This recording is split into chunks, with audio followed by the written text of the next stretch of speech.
Brought to you by NBC bearing, भारताची पहिली bearing उत्पादक. आपल्यासोबत संवाद साधण्यासाठी मनसे नेते गजानन काळेजी. खरं तर आपण काही वेळापूर्वी पत्रकार परिषद देखील घेतलेली आहे. सिडकोच्या घरांची लॉटरी लागली आहे, मात्र दर अजून चढायचा आहे. मला गंमत वाटते की आता सिडको सोडतधारकांनी आक्रोश करून फक्त रडणं बाकी आहे या राज्य सरकार आणि मंत्री महोदयांकडे. सातत्याने आंदोलनं आम्ही करतोय, मोर्चे काढतोय. सत्ताधाऱ्यांमधले दोन विधान परिषदेचे आमदार विक्रांत पाटील असतील, प्रवीण भाऊ दरेकर असतील, शरद पवार गटाचे शशिकांत शिंदे असतील, विधिमंडळात प्रश्न मांडतायत. त्याला शिंदे साहेबांच्या वतीने उदय सामंत उत्तरं देत आहेत की लवकरच बैठक घेऊन माडाप्रमाणे 20-30% आम्ही घरांच्या किमती कमी करू. मग त्या का होत नाहीये? शिंदे साहेबांकडे बैठक घ्यायला स्वतःच्या डिपार्टमेंटची वेळ नाहीये. इथले खासदार मोठ्या टिमक्या मारत आम्हाला सह्याद्री अतिथीगृहात घेऊन गेले, जिथे काही तब्येतीच्या कारणामुळे शिंदेसाहेब येऊ शकले नाही. पुढे का ती बैठक होत नाहीये आणि याच्यावर का निर्णय होत नाहीये? आमदारांना वाटतंय की हे घरांचे दर कमी आहे, राज्य सरकार ते मान्य करतंय. विजय सिंगल सांगतायत की हो लवकरच बैठक होणार आहे. दहीहंडी असेल, छोटे मोठे कार्यक्रम असतील, त्याला नवी मुंबई आणि ठाण्यात यायला सन्माननीय एकनाथ शिंदे साहेबांना वेळ आहे. पण सिडको सोडतधारकांच्या घरांच्या किमती कमी व्हाव्यात म्हणून वेळ नाहीये. लवकरात लवकर या घरांचे दर कमी झाले पाहिजेत, अन्यथा ऐन गणपतीनंतर लवकरच सिडको सोडतधारकांना घेऊन महाराष्ट्र नवनिर्माण सेना ठाणे येथील त्यांच्या निवासस्थानी जाईल. घेराव घालून आम्ही तिथे ठिय्या आंदोलन करू. खरं तर आपण आपल्या पत्रकार परिषदेमध्ये एक नेरूळमध्ये सेक्टर 28 मध्ये एक प्लॉट आहे, नेमकं काय प्रकरण आहे? नाही, नेरूळमध्ये 4 प्लॉट आहे, ज्याचं नवी मुंबई महानगरपालिकेच्या डीपी प्लॅनमध्ये मंजुरी मिळून त्या 4 प्लॉटमधल्या एका प्लॉटवर पोलीस स्टेशनसाठी आरक्षण आहे, एका प्लॉटवर खेळाच्या मैदानासाठी आरक्षण आहे, एका प्लॉटवर गार्डनसाठी आरक्षण आहे आणि शेवटचा 4था जो प्लॉट आहे त्याच्यासाठी ज्येष्ठ नागरिक केंद्रासाठी आरक्षण आहे. हे आरक्षण असून सुद्धा सिडकोची हिंमत होते आणि हे 4ही प्लॉट 7 लाख स्क्वेअर मीटरच्या दराने एका बिल्डरला विकले जातात. त्याने 25 कोटी रुपये भरलेत, पण नवी मुंबई महानगरपालिका याच्यावर बोलायला तयार नाही, प्रशासन याच्यावर बोलायला तयार नाही, आमच्या लोणच्या पापडवाले आमदार बोलत नाहीये आणि सन्माननीय मंत्री महोदय गणेश नाईक सुद्धाच बोलत. 4 पब्लिकसाठी असलेले प्लॉट, नवी मुंबईकरांसाठी असलेले प्लॉट सिडको निवासी म्हणून विकते आणि ज्याला आक्षेप होत नाहीये, याला इथले खासदार बोलत नाहीये. कुठल्याही परिस्थितीत जी 4 आरक्षण त्या प्लॉटवर आहे त्याशिवाय दुसरं कुठलंही बांधकाम महाराष्ट्र नवनिर्माण सेना म्हणून आम्ही तिथे होऊ देणार नाही, हा सुद्धा इशारा आम्ही या ठिकाणी देतोय. खरं तर काळेजी, आपल्या नेतृत्वात सिडकोचे घरांचे जे दर आहेत ते कमी व्हावे आपण मोर्चा देखील काढला होता, मात्र अजून देखील लक्ष दिलं जात नाही. मुद्दाम केलं जात आहे का? मला वाटतंय मुख्यमंत्री शिंदे साहेब आणि त्यांची जी काही मंडळी असतील त्या स्पर्धेमध्ये तुम्ही सर्वसामान्य सिडको सोडतधारकाचा बळी घेऊ नका. आपल्याला ही गोष्ट जर मान्य आहे, विषय क्रेडिटचाच असेल तर महाराष्ट्र नवनिर्माण सेनेला आपण चर्चेला बोलवू नका. पण या सर्वसामान्य गोरगरीब आणि 100% मराठी टक्का असलेले सिडको सोडतधारक आहे, ज्यांना ही गरज लागलेली आहे, त्यांच्या घरांच्या किमती कमी करा. जर घरांच्या किमती कमी झाल्या, शिंदे साहेबांचा जाहीर नागरी सत्कार हा महाराष्ट्र नवनिर्माण सेनेच्या वतीने आम्ही 100% करू. खरं तर गणेशोत्सव नजीक आलेला आहे. मुंबई गोवा रस्त्यांवरती संपूर्ण खड्ड्यांचं साम्राज्य पसरलेलं आहे, तर मनसे म्हणून आपली भूमिका काय असणार? मला वाटतंय सन्माननीय अमितसाहेब ठाकरे यांच्या नेतृत्वात आम्ही 2 वर्षापूर्वी या रस्त्याच्या 16 किलोमीटरची एक जागर यात्रा काढली होती. सन्माननीय अमितसाहेब ठाकरे असतील, शर्मिला वहिनी असतील आणि हजारो सर्वसामान्य कोकणवासीय चाकरमणी तिथून रस्त्यावरून या जागर यात्रेत सहभागी झाला होता. मला आठवते त्यावेळेचे मंत्री होते रवींद्र चव्हाण, जे आता त्यांचे प्रदेश अध्यक्ष आहेत भारतीय जनता. ते म्हणाले होते की पुढच्या 2 महिन्यात आम्ही हा रस्ता सुरळीत होईल आणि कोकणवासियांना कुठलाही त्रास होणार. 2 महिन्याचं 2 वर्ष झाले. मंत्री होते ते आता प्रदेश अध्यक्ष झालेत. मला रवींद्र चव्हाण यांना विचारायचंय की आपण आता याचं उत्तर द्या, काय रस्ता होत नाहीये नीट?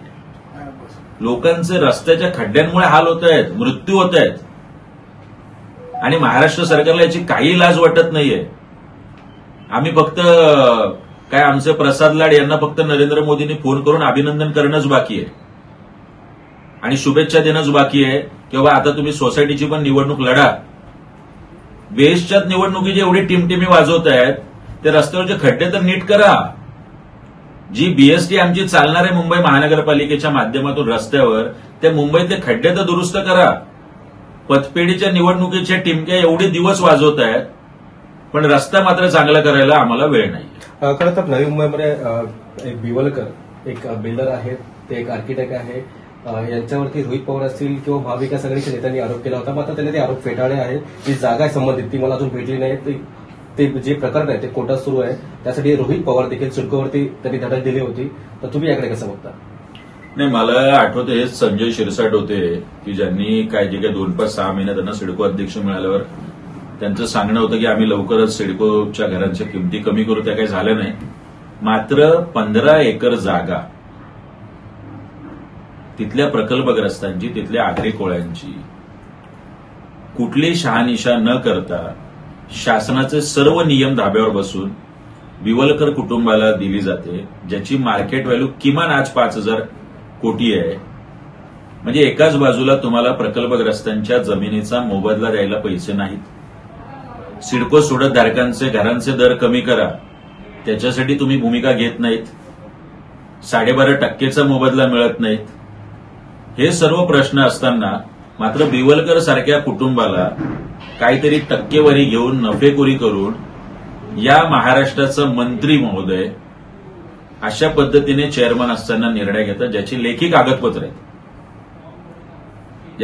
कागदपत्र आहेत, ज्याच्या संदर्भात कोर्टात भूमिका चालू आहे. मला वाटतं राज्य सरकार, मुख्यमंत्र्यांनी चालचलन चरित्र याच्या गप्पा मारताना स्वतःचे मंत्री कशा पद्धतीने भ्रष्टाचार या सगळ्या आडून करतायत याच्यावर नियंत्रण आणणं गरजेचं. खरं तर बिवलकर असं देखील म्हणतात की जे आरोप लावतात आहे महाविकास आघाडी नेते किंवा वनमंत्री गणेश नाईक हे खोटे आहेत. मी त्याबद्दल पत्रकार परिषदेवर लवकरात लवकर खुलासा करणार आहे. मला वाटतं त्यांनी खुलासा करण्यापेक्षा दुसरी गोष्ट मुख्यमंत्री देखील असं म्हणतात की आधी पुरावे द्या मगच बोला. पुरावे मला वाटतं अनेक सामाजिक कार्यकर्त्यांनी पत्रकार परिषदेतून दिलेले आहेत. रोहित पवारांनी पत्रकार परिषदेतून दिलेले आहेत. आमच्याकडे त्या संदर्भातली काही कागदपत्र आलेली आहेत. लवकरच बिवलकरांनी उत्तर देण्यापेक्षा मला वाटतं राज्य सरकार आणि संजय शिरसाट यांनी उत्तर देणं अपेक्षित आहे. नाहीतर या विषया संदर्भात पत्रकार परिषद घेऊन आम्ही संपूर्ण महाराष्ट्राला कशा पद्धतीने हा व्यवहार झाला याचा जाहीर खुलासा करणार. खरं तर संजय शिरसाट जे मंत्री आहेत त्यांचा राजीनाम्याची सध्या मागणी वाढू लागली आहे. तर तुमचं त्यावरती म्हणणं काय? नाही, जर ते याच्यात दोषी असतील, राज्य सरकारने चौकशी समिती लावावी. आत्ताच कुठलं तरी मी बिल पास झालेलं ऐकलंय की 30 दिवस कुठल्याही राज्याचा मुख्यमंत्री, देशाचा पंतप्रधान किंवा मंत्री जर दोषी ठरला आणि 30 दिवस तुरुंगात राहिला तर त्याला त्या पदावर राहण्याचा अधिकार नाही. जर अशा पद्धतीने जर व्यवहार झालेला असेल, अशा पद्धतीने लोकांच्या पैशांची, जमिनीची लूट होत असेल आणि त्यात जर एखादा मंत्री दोषी ठरत असेल तर 100% त्यांनी राजीनामा काय त्यांची हकालपट्टी राज्य सरकारने केली पाहिजे आणि मुख्यमंत्र्यांनी केली पाहिजे. असे दागी मंत्री तुम्हाला हवेत का? काँग्रेस राष्ट्रवादीच्या अशाच मंत्र्यांच्या विरोधात तुम्ही रान पेटवलं आणि सरकारमध्ये आलं आणि तुमचे मंत्री जर त्याच पद्धतीने भ्रष्टाचार करणार असतील तर मुख्यमंत्र्यांनी याचं उत्तर दिलं पाहिजे. खरं तर धनंजय मुंडेने मंत्रालयातील काही फायली त्या गायब केल्या असं अंजली दमनिया थेट त्यांच्यावरती आरोप करताय. नाही, मला याची काही कल्पना नाही. खरं तर बेस्टची जी निवडणूक होती ठाकरे बंधू एकत्र लढले, मात्र आपल्या हाताला भोपळा लागला.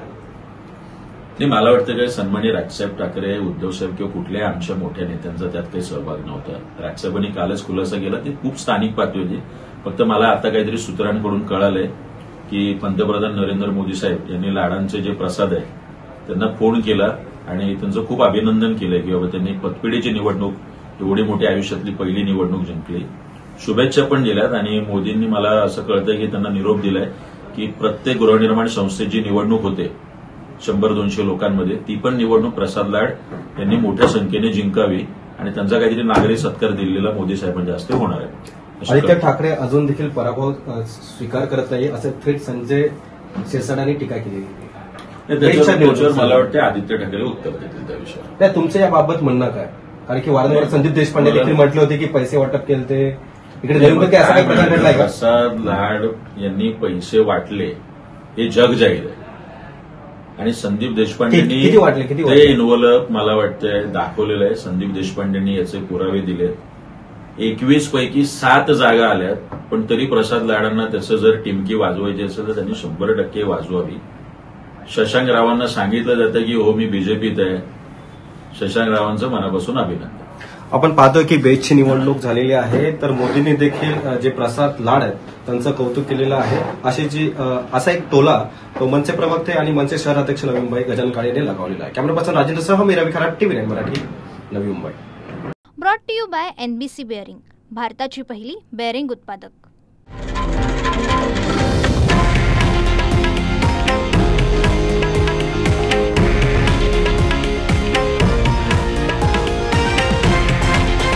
हे आहे देशातील नंबर 1 न्यूज नेटवर्क आणि आपण पाहत आहात TV9 मराठी, एकमेव.